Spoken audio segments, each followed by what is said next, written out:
Hi guys, so with the Season 5 Reloaded update comes a bunch of new updates. New players updates, new events, new LTMs, the whole shebang with that. Let's get into it. So, releasing tonight, the update will then basically include the following. You're going to get a new event called Last Call, which is going to have some free tracks as well as premium track rewards, which is going to give you a bunch of operators. It's going to give you some nice sprays. It's going to give you some um, nice weapon durability tokens. It's also going to then basically give you some decals as well as battle pass tier skips as well. It seems that you might be getting the extra battle pass skip tier when it comes to the premium rewards as well, so that might actually happen as well. Some different ones with that. Also with the premium one, for the South Africans out there, you are going to get a Wanderer Vermark operator skin as well, which might be good to hear the South African accent in it again. Going down to Call of Duty Warzone and the new game modes that might be returning and will be returning. You're going to be seeing loaded resurgence for the slip and slidey guys out there. So you're going to basically be able to drop back into Rebirth, Haven's Hollow, or Fortune's Keep with your loadouts. The perks that will be only earned through eliminations and then basically racked up with enough kills then to unlock your specialist perk and gain a powerful advantage on your enemies as you progress. Still 44 players in that. So in other words, still pretty much the same as we've had previously, but it's just a returning game mode in that sense. Our playlist updates is basically going to be then Black Ops Royale returning. It seems like heavy metal is going to be taken out this evening at usually South African time. It's going to be 7 p.m. And then with the returning of solo squads and all the other modes as basically has been the norm throughout. So it's going to be map rotations for the rest of them. Unfortunately, we still haven't seen the return of solos to casuals, which might be good for especially for the people that wanted to play some solos in casuals and not sit with sweats in the resurgence, especially if you come to South African lobbies as well, where you then basically only have the option to play casuals because there are no normal battle resurgence or battle royale resurgence maps. Then with the general, so we have come to some adjustments to rank this. The XP as well when it comes to battle or Black Ops Battle Royale. Player XP rates will decrease by 28%. So the XP earned by that is going to drop significantly. The same with your weapon XP rate as well. As Call of Duty states, they have been monitoring XP rates in Black Ops Royale since its launch, while XP is naturally trended above target due to the additional features like zombies and activities. We've recently seen a further increase in both player and weapon XP earned within the mode. Our goal is to ensure that every mode remains a viable way to level without creating a situation where players feel they need to play a specific game mode simply because it offers better rewards in that sense. With rank play, Call of Duty ranked series in season complete the Season 5 Reloaded Call of Duty Warzone ranked play event featuring 50 player leaderboards and then the emblems as well as weapon camo rewards for top placements across all ranks. Pretty much the same as usual in that sense. Nothing really that changes with that too much. Also then coming through with the Resurgence and Battle Royale as well, we're going to have some specialized delivery drones. So this is something new where basically it says stay sharp as a new type of supply drone enters the Warzone. Identify and shoot down these drones for an opportunity to capture a unique camo case. Pretty much think of it the way that DMZ has been with the weapons case. So you need to hold on with it. You don't need to extract with it, but you need to hold on to it for a set amount of time where you basically will again get that camo in either one of those two game modes, whether it's Resurgence or then BR as well. So each one of those has their own separate camos that you can work with. The heavy metal one for Battle Royale and then War Machine for Resurgence. Now coming to Resurgence, you're also going to get a quick drop kit, which is then basically going to enable you to reduce the time that it takes you to land back into Resurgence. The timer usually ticks off. That can be reduced with the first kit up to 15%, second kit 30%, and the third kit then 45%, which means you can get back into the fight much quicker in that sense. So it basically, that is how that is intended to be at this stage in time from what they've said. So getting to some adjustments as well with regards to Battle Royale and then also Resurgence. The redeploy locations, as we've all seen, you buy back a teammate and the teammate spawns somewhere else at random teammates, which is still in a hot zone or something of sort. So they've changed that up quite a bit. So when a teammate buys back another player, the redeploying teammate is more likely to respawn near the teammate who purchased the buyback, provided they are in a safe and valid location. Previously, teammates bought back by a teammate could sometimes be assigned a random teammate as their target respawn. This would usually cause you to end up in a hot situation where you land back into the fight without any weapons and just be killed again for free in that sense.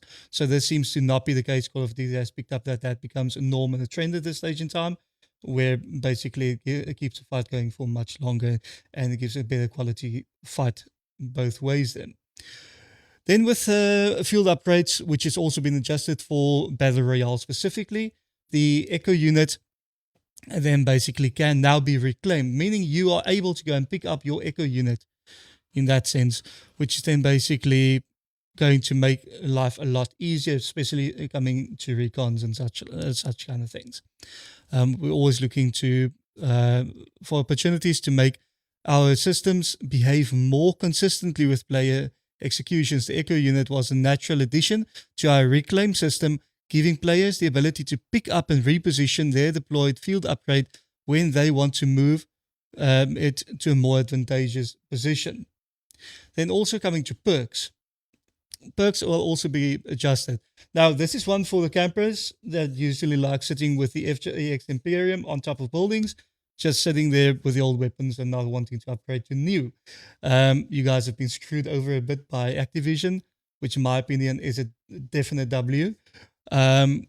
Survivor perk now blocks the burning effects of incendiary rounds. So no more one-shot kill for you guys. It's only going to be, in this case, unfortunately, the normal weapon damage that you give. No burning effects in that sense. Previously, there was an unintended interaction between Survivor and incendiary rounds that allowed the burning effect to bypass one-shot protection provided by the Survivor perk. Since players expect Survivor to provide reliable protection in these situations, we've made the perk immune to the burning effects of incendiary rounds. We'll continue to monitoring the interaction to ensure that the system is behaving as intended. Sorry guys, you've been screwed. So with equipment, grappling hooks have been removed from standard Battle Royale and Resurgence completely. So that's obviously we've read the reasoning behind it in that sense, and then obviously we'll see how that pans out. It seems that it's going to be the case for casuals as well at this stage in time, so we'll obviously see how that goes in time. With stims are no longer interrupted when a player takes 1 point of damage. So if a bot lands one hit on you, stims are no longer interrupted at that stage in time. Also the same with then your gas play as well when it comes to that. We wanted to make stims feel more reliable in situations where players are taking a very small amount of damage. Previously, a single point of damage could interrupt stim animations, which would make it feel inconsistent and overly punishing. This change allows players to complete their stim when taking minimal damage while still preserving the intended risk of healing during combat. Then with public events, juggernauts. Here we go, guys. Every one of you guys that want to walk around with a minigun, and the guys that would pick up 2 miniguns per team, that's no longer going to be the case. Intended usage for juggernauts will change completely now. Added a minimum distance of 240 meters between incoming juggernaut crates.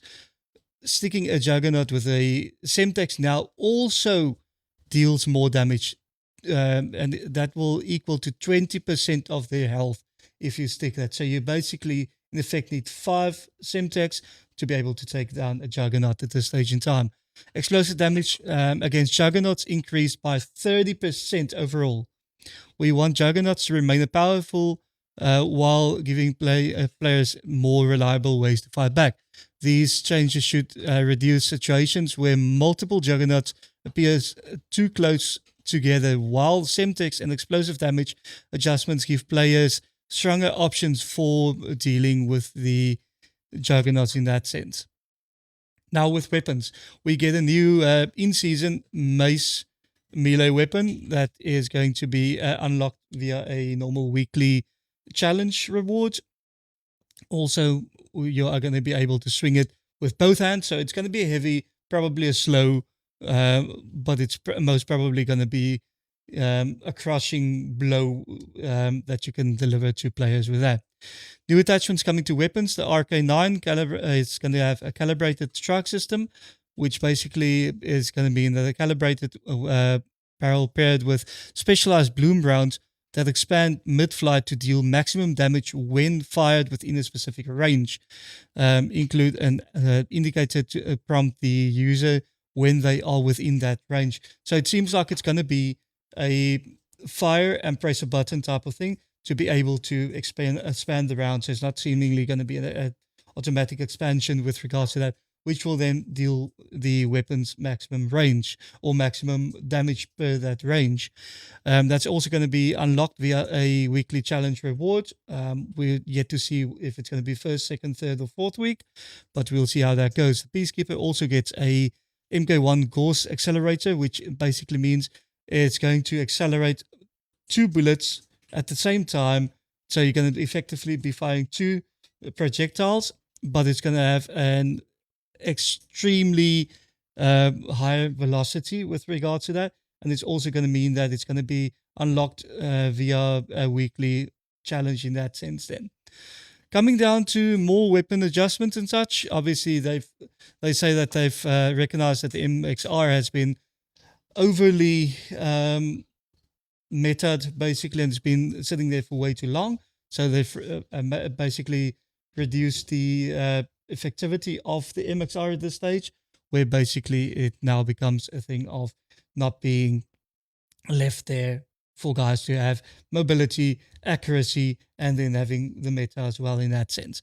So currently they've went and they've upped the maximum damage range for the AN94, the medium range as well as in the range for those as well has been increased as well, with the minimum damage range, the damage dealt has also been increased. Also, the reticle shake while firing has been reduced for the AN94, and the vertical recoil has also been reduced quite a bit. So it's going to be quite a bit easier to control within BR and Resurgence. Also, with a 15-inch benthic barrel, also you're going to have a benefit with that going from 20 to 25% for gun kick, and then view kick as well. In other words, your visual shake. Also, your bullet velocity is going to be improved from 15 to 20% with that specific with a specific barrel. So in other words, you're going to get a 15% better bullet velocity with that specific barrel. Also, once again, in BR and in Resurgence. With the EGRT, there are ups and downs with this, so we'll cover all of them. So the maximum range with the maximum damage has gone up to 42 from 38, and then your medium range has gone from 30 to 31 damage dealt, where the range has gone from 45 from 38 to 55 to 45 and 60, which is insane. Same with regards to then your minimum range, which is the damage dealt has gone from 25 to 26, and then the range has gone from 55 to 60 meters in that sense then. That's once again something that we're going to have to just get used to in that sense. Also for BR, there's going to be a decrease in the bullet velocity, decrease from 900 to 880 meters per second, and then your recoil is also going to be increased with 10%. Unfortunately, they don't say whether it's going to be a vertical recoil or horizontal. I suspect it's across the board. The FG42 has been nerfed with the minimum range basically coming down to 27 damage dealt. The rest staying 100% the same. With the M15 mod 0, the bullet velocity has been increased by 10 meters per second from 910 to 920. And then basically you're going to have, with the 20-inch Delta barrel, you're going to have a penalty decrease from 5 to 3% for bullet velocity. Also, the mid damage range is going to be improved from 35 to 40% when it comes to that. So you're going to have better overall damage range, mid range when it comes to the Delta barrel. Recoil springs is going to be more stable. So you're going to have 15% overall now, which is going to be making it more of a beamer than basically spray and pray. Your 16-inch reticulated barrel is also going to have a bullet velocity increase of up to 20% from 15% in that sense. Then coming to the big guns, we're going to have the biggest upgrades is then going to be the MK35, which is, in my opinion, going to become one of the metas now, together with the VX Recon, which we're going to then cover in a second. Maximum damage range is going to be up from 38 to 42 meters in all modes. Same with the mid-range as well, which is going to be up from 38 and 52 to 42 and 58. Same then with minimum damage, where your damage dealt is actually going up as well from 30 to 31, and your range is also going up from 52 to 58 and continuous. Then you're also then going to have the BR resurgence mode, which is then basically going to give you an increase bullet velocity from 910 to 920. So you're going to basically have a better beamer in that sense as well. With regards to your 16.5-inch barrels, you're going to have a bullet velocity increase of 15 to 20%. Also with the PN Sursus barrel, you're going to have a bullet velocity penalty reduced from 6 to 3%. You're going to also have a mid damage benefit increased from 35 to 40% in that sense, meaning both those barrels give you a better way of fighting back. FJMs is going to give you a better range, improved damage range as well, which is then going to be from 14 to 18%, also meaning this is going to deal much better damage while being more consistent. The MXR nerfed across the board, damage ranges going down. You can see it on screen. I'm not going to run through each and every one of them. The bullet velocity is also going to be decreased from 900 to 880, which is going to mean it fires slower and it's going to have more recoil in that sense. So if you have this on your loadout, remove it. It's going to be, at this station time, worthless using. The VX Recon is also going to get some buffs. So it's going to get more stable and it's going to give you a better damage range as well. Moving up from 38 to 50, or 38 and 50 to 38 and 55 in the medium damage range. And also then with a minimum range of 55 meters in that sense then. With BR only, the bullet velocity is increasing from 810 to 910, or 880, sorry, to 910. And also the Redwell compensator is going to give you a vertical bullet benefit of 25% from 15%, meaning you won't have the whole shake that you have nowadays going on with it. It should be a lot better. Lateral precision grips is going to give you increased recoil benefit from 20 to 25% if that's something you use. And then basically the 13-inch barrel is going to give you an increased recoil control basically benefit from 12 to 20%. That's an increase of 8% overall in that sense.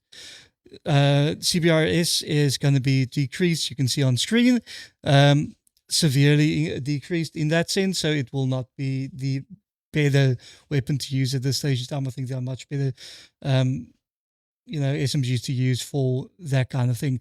The Gremlin is getting a small increase as well, 14 to 15 damage dealt, with 0 to 11 being changed to 0 to 12.5, and then your medium damage is going up from 12 to 13.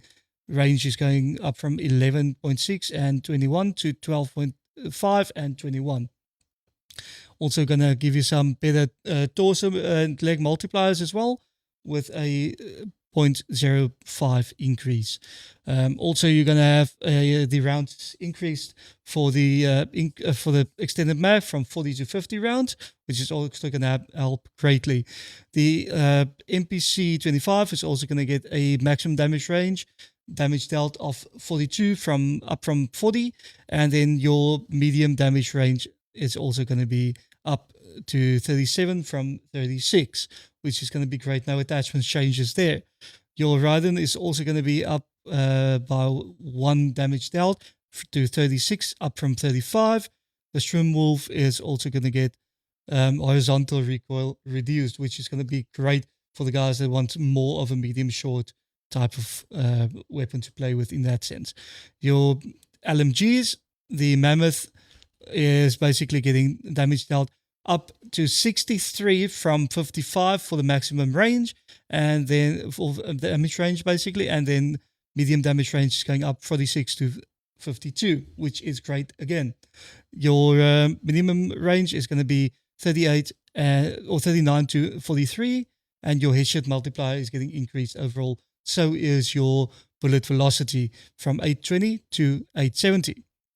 Then shotguns, also the maximum damage range for your breacher is also going up from 32 to 34, and then the mid-tier is also going up from 30 to 32.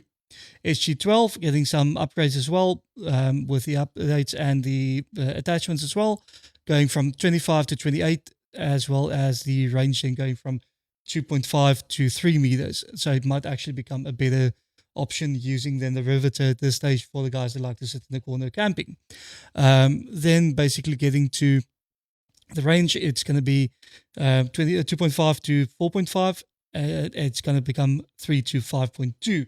So quite a bit of an increase there. Medium range is then going to be getting closer to what they intended with it, being more of a medium short shotgun than being a very short range shotgun. It's going to become a 5.2 to 8.2, up from 5.4 to 7.6. Then also your minimum damage, which is basically going to be your maximum range for that damage, is going to increase to 8.2, then up from 7.6. So once again, another nice increase there. Also, your headshot multiplier is increased from 1 to 1.2, and then the fire rate speed is improved, or sprint to fire is improved from 200 to 1.7. So it's going to be much quicker to just get into that ADS in that sense. Then your slugs, there's going to be improvements for the headshot and torso area, which is then basically, they don't really say too much in that sense. I'm assuming it's going to be across the board, that it's going to be the same in that sense. 7.6 to 14 meters, and then 2 to 2.5 meters for the damage range in that sense. Bullet velocity increased to 240, or from 240 to 600, meaning that is going to give you a much better way of dealing damage to specifically stuff such as juggernauts in that sense. Then getting to possibly the next meta when it comes to sniping, which is going to be the Strider 300, the Bowen 25-inch grooved barrel. ADS speed penalty now decreased from 11 to 7%, which is going to be a massive change up. So you're just able to get into that scope much quicker to take down somebody sitting somewhere in the bell tower on top of a casino, for example. The 300 WM overpressured is also going to give you a increase in bullet velocity from 18 to 22%, which is going to just give you a straighter beam, basically with less bullet drop in that sense. Then coming down to with the same weapons in Black Ops Royale, the Mammoth LMG is now going to have 2 arch types. It's going to be heavy metal and then patrol, which basically means it's going to be more aimed at spray and pray, and then others more of a more overall type of feel in that sense. List of bug fixes that they've taken care of. They fixed the issue where the neck multiplier on the M10 breacher was doing less damage than intended. They've also fixed an issue which caused visual effects from incendiary rounds to remain on the affected player's screen for much longer than intended. So it seems like the just inspecting your weapon and cancelling that is no longer going to be needed. They've also fixed an issue where the surveyor pack description that changed, fixed an issue with the surveyor pack description that caused it to omit that players are undetectable by thermal optics and enemy tracking radar. So they fixed that up seemingly. So fixed an issue with Black Ops Royale when attempting to swap tacticals or lethals with the backpack open while using a controller, which has been the issue for the last bit. They've also fixed an issue preventing various owned legacy items and rewards from being used in Warzone. Then they've also fixed an issue where completing a recon contract would sometimes drop a munitions pack as opposed to a utility box in that sense, which has been the case that we've all seen nowadays. That happened. Fixing an issue causing heartbeat sensors maximum range to be incorrectly capped at 15 meters instead of 60 meters. So the heart rate scanner will not be useless anymore. It will actually be able to detect 60 meters around you. So meaning a building or two further on, you'll be able to detect somebody sitting once again in a corner camping with a riveter and incendiary rounds. Then fixed an issue causing smoke grenades to occasionally drop at the player's feet. Very annoying. Sometimes it happens where you throw a smoke grenade and it would just drop at your feet and then basically not throw where it's been intended. So meaning it becomes effectively useless at that stage in time. Then also they fixed an issue with the missile launch vehicle that became stuck in the Champions Quest. That seemingly is no longer an issue either as well.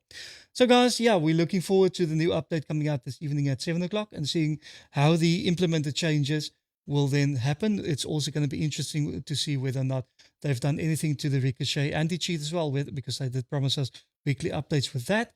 I have not seen new patch notes for that at this stage in time, but hopefully they've done something because we've seen a massive increase in the cheater account amount and then new accounts being created and such. The whole process just repeating and such. In that sense, we've seen a massive increase in that the last bit in that sense. Anyways, well, guys, this is all for this video. We're looking forward to seeing you guys in the lobbies this coming evening, over the weekend as well, and so on. Have yourselves a great day. Peace out.